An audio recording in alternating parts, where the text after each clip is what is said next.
नमस्कार, आप देख रहे हैं न्यूज 24। आपके साथ मैं हूं अखिलेश आनंद। सहारनपुर में एक बीजेपी नेता पर अफवाह फैलाने के आरोप में एफआईआर दर्ज की गई है। बीजेपी नेता रितु राठौड़ ने एक दारोगा की मौत के बारे में ट्वीट किया था। रितु राठौड़ ने ट्वीट किया था कि दारोगा को गाय तस्करों ने कुचलकर मार डाला है। हालांकि बाद में पता चला कि दारोगा नरेंद्र त्यागी की मौत एक सड़क हादसे में हुई थी, लेकिन गाय तस्करों से कोई वास्ता नहीं इस पूरे मामले का। अब प्रशासन ने माहौल खराब करने के आरोप में थाना सदर बाजार में एफआईआर दर्ज की है। दारोगा की मौत हुई, उसे गाय तस्करों से जोड़ दिया गया और ऐसे में प्रशासन ने अफवाह फैलाने के इल्जाम में मामला दर्ज कर लिया है।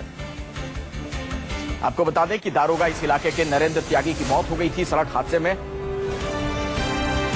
और ऐसे में बीजेपी नेता पर यह इल्जाम लगा है कि उन्होंने गलत जानकारी दी ट्विटर के जरिए। सहारनपुर में बीजेपी की नेता है रितु राठौड़, उन्हीं के खिलाफ ये एफआईआर दर्ज की गई है।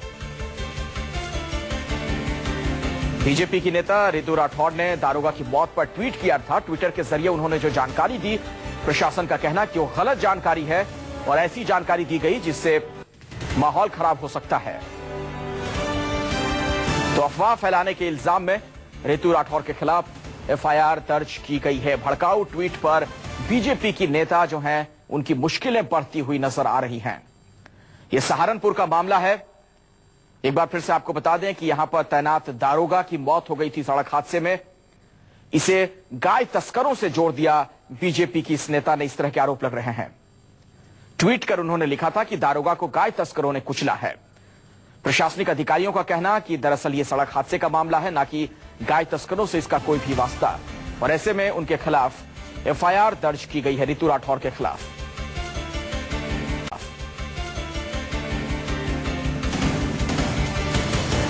तो उत्तर प्रदेश में खास तौर पर दादरी की घटना के बाद जिस तरह से तनाव का माहौल है, ऐसे में रितु ने जो ट्वीट किया है बीजेपी की इस नेता ने, उसको लेकर कई सवाल भी खड़े होते हैं कि आखिर इसके पीछे उनकी मंशा क्या थी। अगर गाय तस्करों से इस पूरे मामले का कोई वास्ता नहीं तो उन्होंने ऐसा क्यों ट्वीट किया। प्रशासन का कहना कि यह भड़काऊ ट्वीट है और ऐसे में उनके खिलाफ एफआईआर दर्ज कर ली गई है। अफवाह फैलाने का इल्जाम उनके खिलाफ लगाया गया है और सदर थाना इलाके में यह एफआईआर दर्ज की गई है।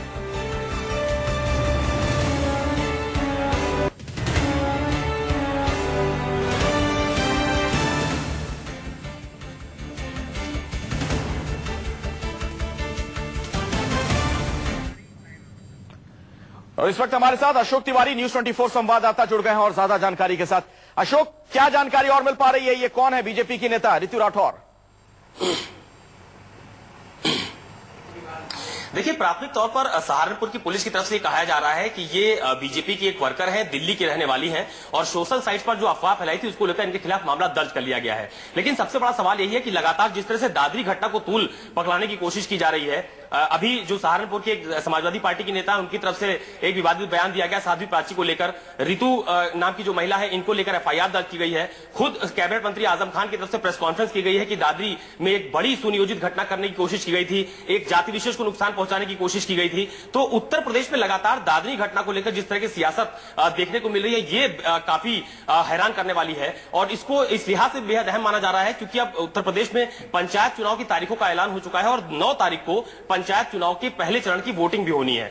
बिहार में भी विधानसभा के नेता के बारे में क्या जानकारी मिल पाई है? अशोक, ये जो रितु राठौड़ नाम की महिला है, क्या बैकग्राउंड है, किस तरह की पृष्ठभूमि है? कोई बड़ी नेता है, सिर्फ कार्यकर्ता है? क्या जानकारी मिल पा रही है?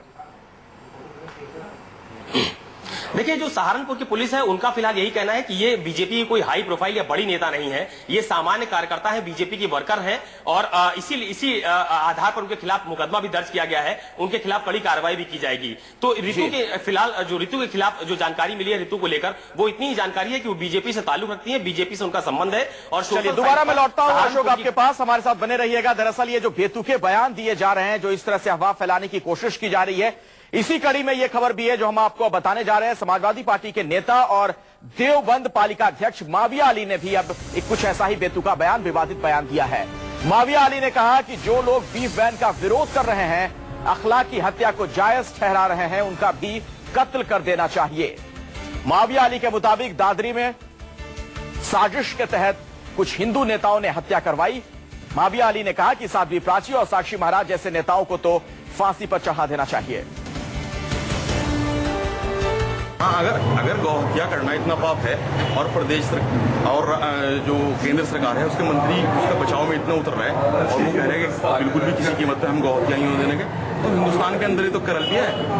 पूर्वोत्तर राज्य भी तो हिंदुस्तान में ही है, आसाम भी तो हिंदुस्तान में है। वहाँ गवर्नमेंट गायें काट रही ना, गायें खा रही, और उन सब लोगों को अगर कत्ल किया जाना है जो गायें खा रहे, क्यों नहीं उनको बम डाल देना चाहिए? डाल देना चाहिए। महेश जी को अपनी सरकार से कहना चाहिए कि जो लोग गाय खा रहे हैं जिन पूरे प्रदेशों में, वहाँ क्यों नहीं बम डाल देना चाहिए? अच्छा, एक बात और कही आपने, जो महाराज हैं, साक्षी महाराज हैं, उनको मार देना चाहिए। किस तरह की? ऐसे लोग जो सिर्फ एक गाय के कटने पे लोगों को ये कहें कि उन्हें जान से मार देना चाहिए, उन्हें जान से मार दिया जाएगा, तो क्या करेंगे? उन लोगों का हिंदुस्तान के अंदर जिंदा रहना बिल्कुल भी ठीक ही नहीं है। ऐसे लोगों का कत्ल होना जरूरी है, ऐसे लोगों को फांसी पर लटका देना चाहिए। अशोक, ये बड़ा दिलचस्प है। हर किसी को हिंदुस्तान की फिक्र है। बार बार यही कहा जाता है कि ऐसे लोग हिंदुस्तान में ना रहें, दोनों खेमों की तरफ से कहा जाता है, लेकिन जो इस तरह के बयान दिए जा रहे हैं, इससे माहौल खराब होगा। देखिए, बहुत विवादास्पद बयान है ये सहारनपुर में जो पालिका अध्यक्ष है उनकी तरफ से, लेकिन इससे भी बड़े हैरान करने वाली बात यह है कि अभी आजम खान की कुछ देर पहले लखनऊ में प्रेस कॉन्फ्रेंस थी और इस बयान को लेकर उनसे भी सवाल पूछा गया था कि आप बीजेपी पर तमाम तरह के आरोप लगा रहे हैं दादरी घटना को लेकर, लेकिन आपकी पार्टी के नेता है, उन्होंने इस तरह का विवादित बयान दिया है साध्वी प्राची को लेकर। तो उन्होंने साफ तौर पर यह कह दिया कि उनका हमारी पार्टी से फिलहाल कोई ताल्लुक ही नहीं है।